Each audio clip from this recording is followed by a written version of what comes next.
Good evening, everyone. Bonsoir, mesdames et messieurs. Bienvenue au Institut canadien du film. Welcome to the Canadian Film Institute and Carleton University. This is a hardcore cinephile audience here tonight. Thank you for coming out to see Antiviral and to meet, which you've all done already, our special guest artist, Brandon Cronenberg.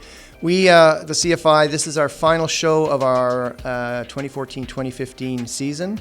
And the organization, which is a non-profit, non-governmental cultural organization, will have its 80th birthday in late August. So we're 8 decades into this business. And in spite of my appearance, I have not worked at the CFI for 80 years. So thank you for coming. One of the things that the Institute is, its mandate is to promote Canadian cinema in all its forms, particularly independent Canadian filmmakers and film artists. And we created this series called The Enlightened Screen a few years ago to, I suppose, as a rubric under which to bring in various kinds of Canadian filmmakers who are making work in different styles and in different ways, but who are working here in Canada and shaping Canadian cinema. So our guest tonight, of course, is the latest in this ongoing series, which will continue into our 80th year, which starts in the fall. So we're thrilled to have him with us tonight. He's going to present, of course, the feature film Antiviral, but he has a few surprises for you too.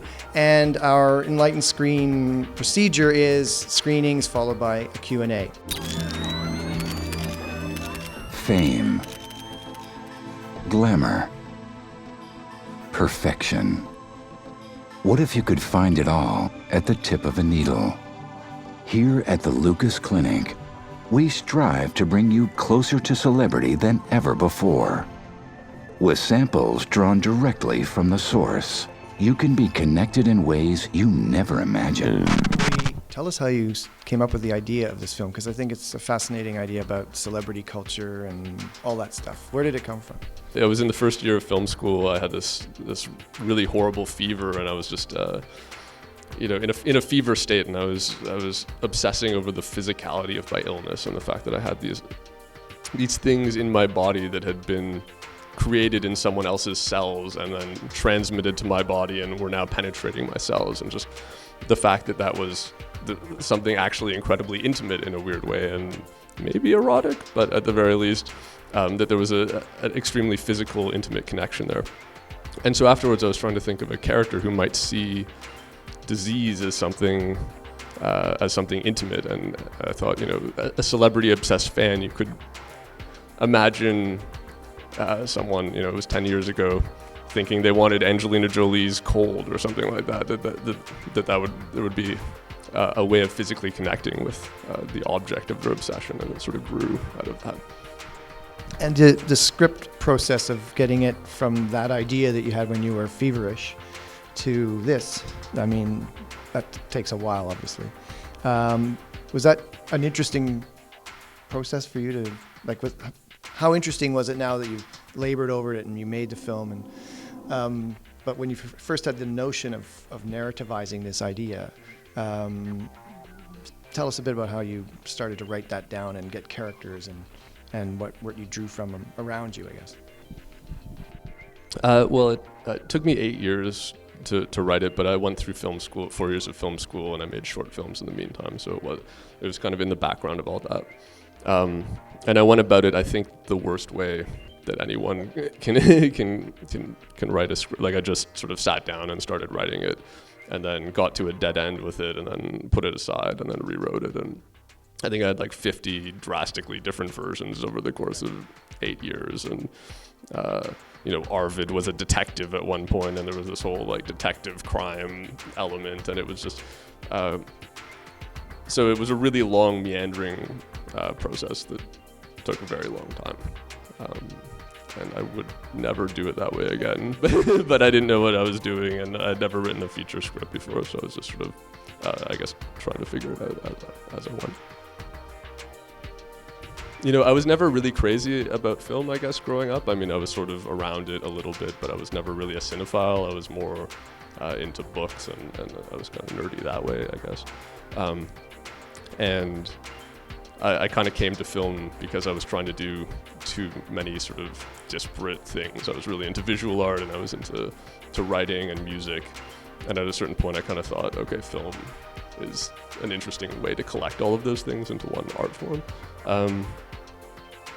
So yeah, in terms of my father, I mean, he never pushed me towards or away from film, and obviously, I was aware of it and had some insight into that process just growing up around it, but it didn't.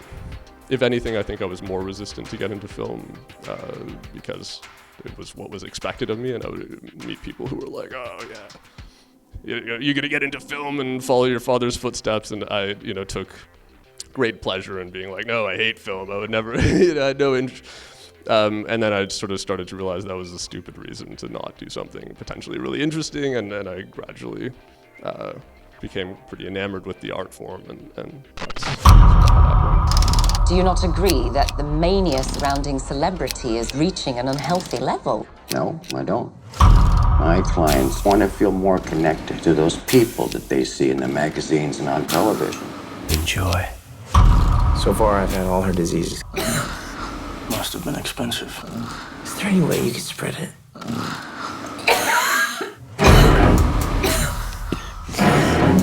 What happened to Anna, guys? How difficult was it to raise money to make the feature? Was it relatively easy, or was it, people are like, well, Brandon?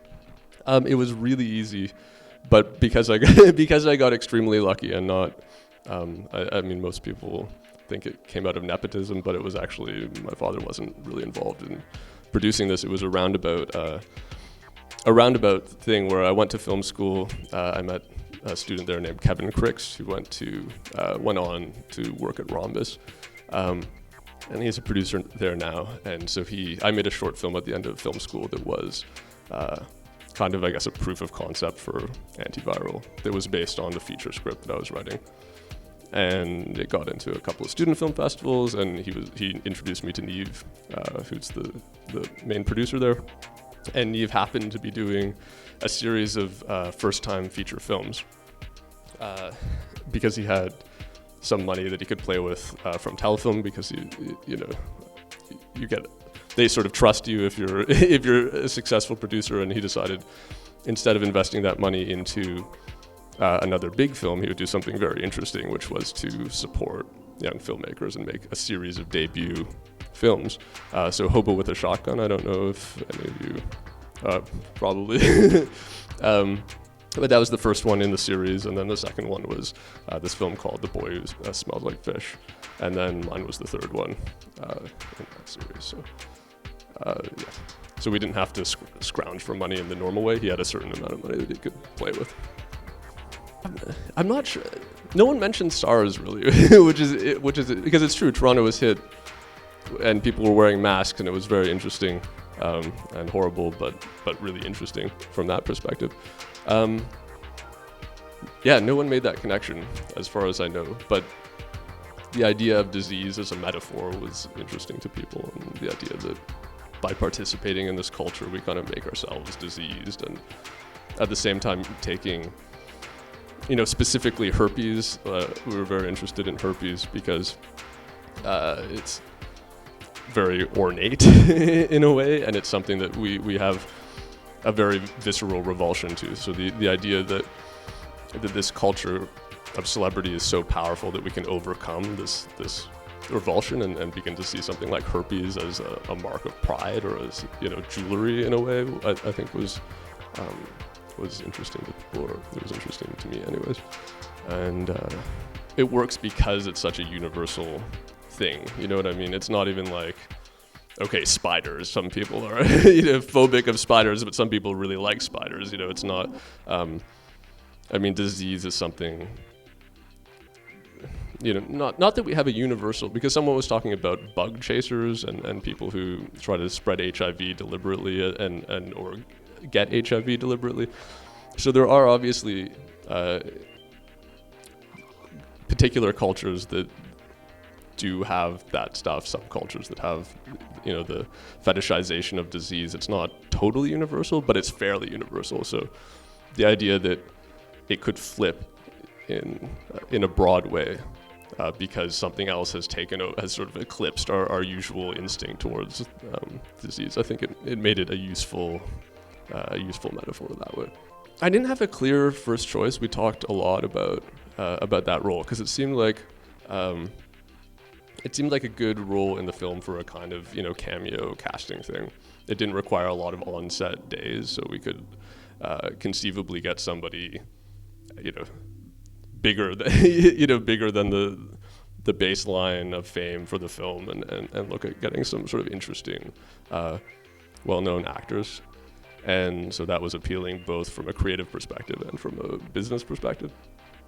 And yeah, Malcolm is just a lovely human being, and he's a really nice guy, and one of his sons is beginning to be a filmmaker, so he's very sympathetic to young filmmakers, and he's willing to work with young filmmakers, and so yeah, it was surprisingly we didn't have to coax him. We said, it's like a 2-day shoot, will you come? And he was up for it, and it was a great experience. What are you working on now?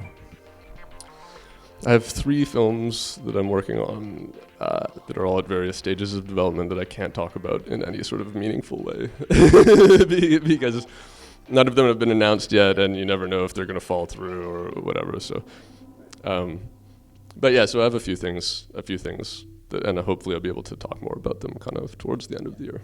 All right, thank you so much for coming and showing us your work. Oh, thank you. Brandon Cronenberg. Thanks for all coming. I very much appreciate it.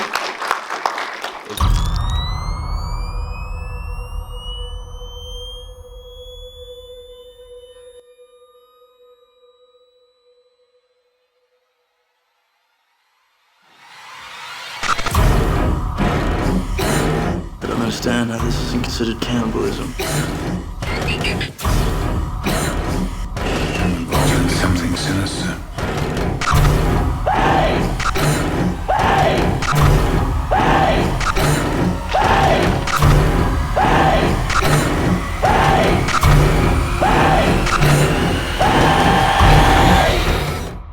It's a weird business, Sid.